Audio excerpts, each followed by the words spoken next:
या घाईवळशी संबंधित सगळी बँक खाती तपासली जाणार आहेत। साथीदारांच्या बँक खात्यामधून 10 ते 12 कोटींचा व्यवहार केला गेला असं कळतंय। साथीदारांनी घाईवळच्या खात्यावर हे पैसे पाठवलेले होते। सगळ्या जमीन व्यवहारांची सुद्धा चौकशी केली जाणार आहे। जमिनीचे सगळे व्यवहार अनधिकृत असल्याची सुद्धा माहिती मिळते। गुंड निलेश घायवळ आणि त्याचा भाऊ सचिन घायवळ यांचा एका बाजूला पासपोर्ट प्रकरण, दुसरीकडे आता जी बातमी येते ती जमीन व्यवहार त्यांचे तपासले जाणार, त्यांची सगळी बँक खाती आणि त्यातले व्यवहार सुद्धा आता तपासले जाणार आहेत।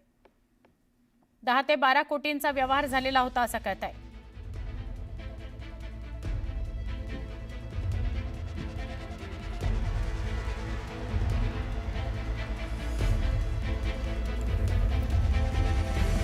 त्याचा जो साथीदार आहे अमोल लाखे आणि दुसरा एक विकी चव्हाण वगैरे आहेत, अजून काही त्याचे साथीदार त्या भागात आहेत।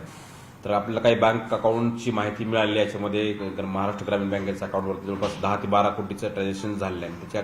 त्या बँकेच्या अकाउंटवरून निलेश घायवळला सुद्धा काही पैसे दिले गेलेले आहेत अशी प्रथमदर्शनी आपल्याकडे माहिती मिळते आहे। तसेच दुसरे एचडीएफसी अकाउंट सुद्धा आपल्याला मिळाले, अजून सुद्धा अकाउंटची आपल्याला माहिती येत आहे।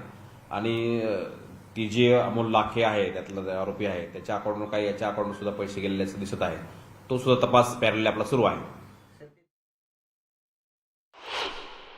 आता त्याच्या भागात त्याच्या गावाकडे किंवा असे काही बरेच असे प्रकरण आहेत किंवा जमिनीचे व्यवहार आहेत। तर सर्वांना पण विनंती आहे किंवा आव्हान आहे पोलिसांना